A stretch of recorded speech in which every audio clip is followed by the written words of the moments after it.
Physiotherapy लगातार करा रहे हैं, लेकिन जो पेशेंट है यानी जिनको पैरालिसिस हुआ था, जिनको लकवा हुआ था, उनके अंदर कुछ खास रिजल्ट देखने को नहीं मिल रहा है, जिसकी वजह से पेशेंट के केयर टेकर दोनों ही हताश हो रहे हैं, हिम्मत हार रहे हैं।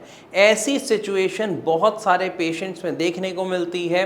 खासकर जब पेशेंट भारत होम्योपैथी में अपने ट्रीटमेंट के लिए आते हैं तो अक्सर वो ये बात हमसे शेयर करते हैं। अगर आपके साथ भी यही प्रॉब्लम है कि फिजियोथेरेपी कराएं या ना कराएं, क्योंकि उससे कुछ खास रिजल्ट हमें देखने को नहीं मिल रहा है, तो ये वीडियो आज आपके लिए है कि फिजियोथेरेपी कराना ज़रूरी है या नहीं है। अगर कराएंगे तो उससे रिजल्ट हमें क्यों नहीं मिल रहा है, क्या कारण है इसके पीछे, और क्या करें जिसकी वजह से जो हमारा पैरालिसिस का पेशेंट है, जो हमारा लकवे का पेशेंट है, उसके अंदर हमें इम्प्रूवमेंट देखने को मिले। अगर आप भी इन सभी सवालों के जवाब जानना चाहते हैं तो मेरे साथ इस वीडियो में बने रहें, क्योंकि आज डिटेल में मैं इन्हीं सब बातों के बारे में बात करूंगा आपसे और आपको सही तरीके बताऊंगा, वो गलतियां बताऊंगा जो जाने अनजाने में कहीं ना कहीं आप कर रहे हैं, जिसकी वजह से रिजल्ट्स आपको प्रॉपर देखने को नहीं मिल रहे हैं। तो चलिए शुरू करते हैं वीडियो और सबसे पहले जानते हैं कि पेशेंट को फिजियोथेरेपी कराने के बाद भी अक्सर ऐसा क्यों देखने को मिलता है कि कुछ खास इंप्रूवमेंट नहीं हो रही है,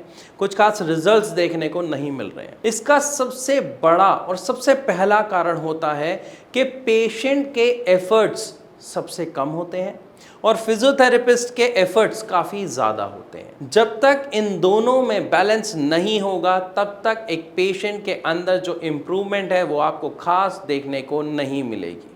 मैं एग्जाम्पल के साथ समझाता हूँ। मान लेते हैं कोई पेशेंट है जिसको पैरालिसिस की शिकायत है, यानी लकवा हो गया था। अब अगर आप फिजियोथेरेपी के लिए जाते हैं और वहाँ पर एक फिजियोथेरेपिस्ट उस पेशेंट को हाथ की एक्सरसाइज कराता है, वो हाथ दे रहा है और वो फोल्ड कर रहा है एंड देन स्ट्रेट कर रहा है। अब यहाँ पर प्रॉब्लम कहाँ आ रही है? क्योंकि एक्सरसाइज कर कौन रहा है? पेशेंट, ऐसा आपको लग रहा है, लेकिन करा कौन रहा है? ये तो सबको दिख रहा है, फिजियोथेरेपिस्ट। तो ज़्यादा एफर्ट्स किसके लग रहे हैं? फिजियोथेरेपिस्ट के। पेशेंट अपने एफर्ट्स कम डाल रहा है क्योंकि वो पहले ही सोच लेता है मेरे से नहीं हो रहा, मेरे से जान नहीं लग रही, मैं नहीं कर पा रहा हूँ।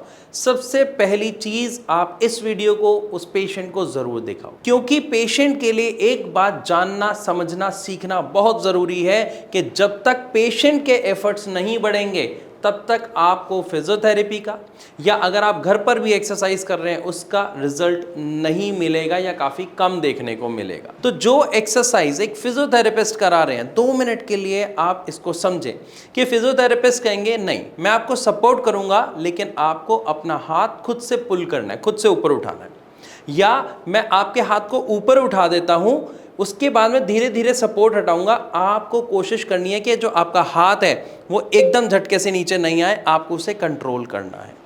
दोनों ही तरीके में, चाहे मैं फर्स्ट वाले की बात करूं ऊपर पुल करने के लिए या उसे छोड़ने के लिए, दोनों में एफर्ट्स किसके बढ़ गए? पेशेंट के बढ़ गए। तो रिजल्ट किसको देखने को मिलेगा? पेशेंट को मिलेगा, क्योंकि जब पेशेंट के एफर्ट्स बार बार लग रहे हैं, पेशेंट बार बार एक्सरसाइज कर रहा है, तो पेशेंट की जो मसल्स हैं वो वर्किंग कंडीशन में आ रही हैं, वो थकेंगी, उनमें टीयरिंग होगी। तो वहाँ पर आपकी एक सही डाइट और सही एक्सरसाइज, दोनों के कॉम्बिनेशन से आपको बहुत ही शानदार रिजल्ट देखने को मिलेंगे।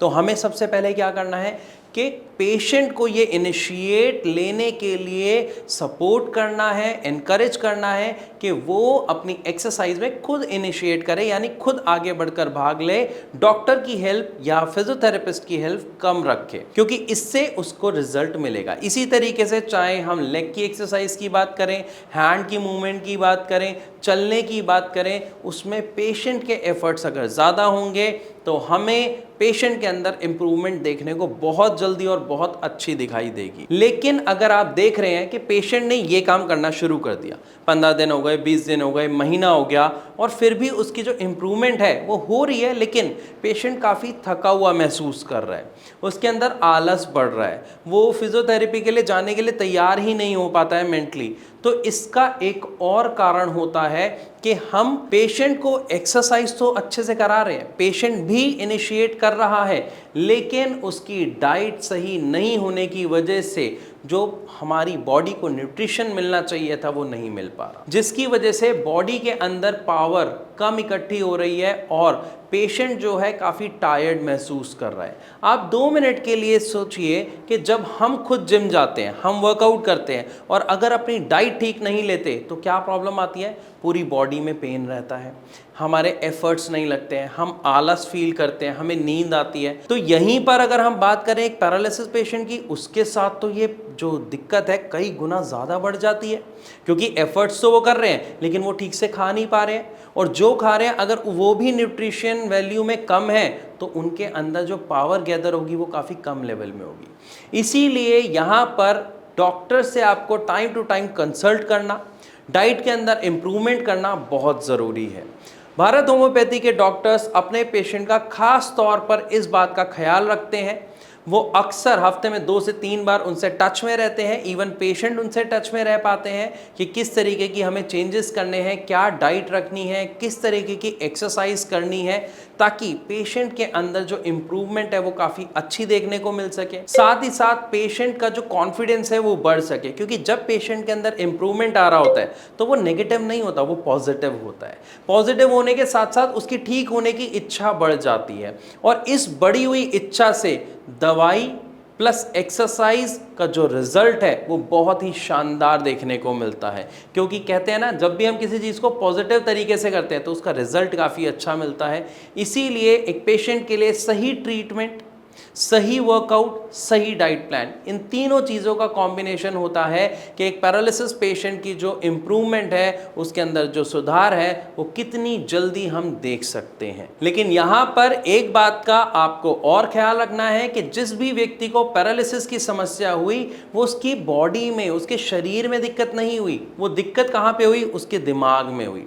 उसके दिमाग में या तो नस फटने के कारण कोई हिस्सा जिसमें ब्लीडिंग हो गई थी वहाँ के टिश्यूज डेड हो गए, या फिर ब्लॉक की वजह से यानी स्ट्रोक की वजह से ब्लड आगे फ्लो होना रुक गया, जिसकी वजह से वो हिस्से के टिश्यू जो थे डेड हो गए। दोनों ही केस में दिक्कत कहाँ आई है? दिमाग में आई है। इसीलिए हमारे को अपने पेशेंट को सभी काम दोबारा करना सिखाना पड़ता है, एक एक चीज़ जैसे हम बच्चों को सिखाते हैं। और किसी भी चीज़ को सिखाने के लिए एक ही रामबाण है, दैट इज प्रैक्टिस। यानी जितनी बार एक काम को रिपीटेशन आप कराते हैं पेशेंट को या बच्चे को, वो उतनी जल्दी सीखता है। इसी तरीके से जितनी ज़्यादा बार हम एफर्ट्स पेशेंट के लगवा के रिपीटेशन करवाते हैं चीज़ों में, उतना ही इम्प्रूवमेंट हमें अपने पेशेंट के अंदर देखने को मिलता है। तो मैं आशा करता हूँ इस वीडियो के माध्यम से आपको अच्छे से समझ आया होगा कि किस तरीके से हम एक पेशेंट के अंदर इम्प्रूवमेंट ला सकते हैं, और वो कौन से कारण है जिसकी वजह से फिजियोथेरेपी कराने के बाद भी पेशेंट के अंदर कुछ खास इम्प्रूवमेंट देखने को नहीं मिलते हैं। फिर भी अगर आपका कोई सवाल है तो आप कमेंट के माध्यम से हमसे पूछ सकते हैं, या फिर आप नीचे दिए गए नंबर पर कॉल करके डायरेक्ट भारत होम्योपैथी के डॉक्टर से कंसल्ट कर सकते हैं, सुझाव ले सकते हैं और अपनी समस्या शेयर कर सकते हैं। तो इसी के साथ अब मैं आप सबसे चलने की इजाज़त चाहूँगा। मिलूंगा अपनी अगली वीडियो में, तब तक के लिए नमस्कार।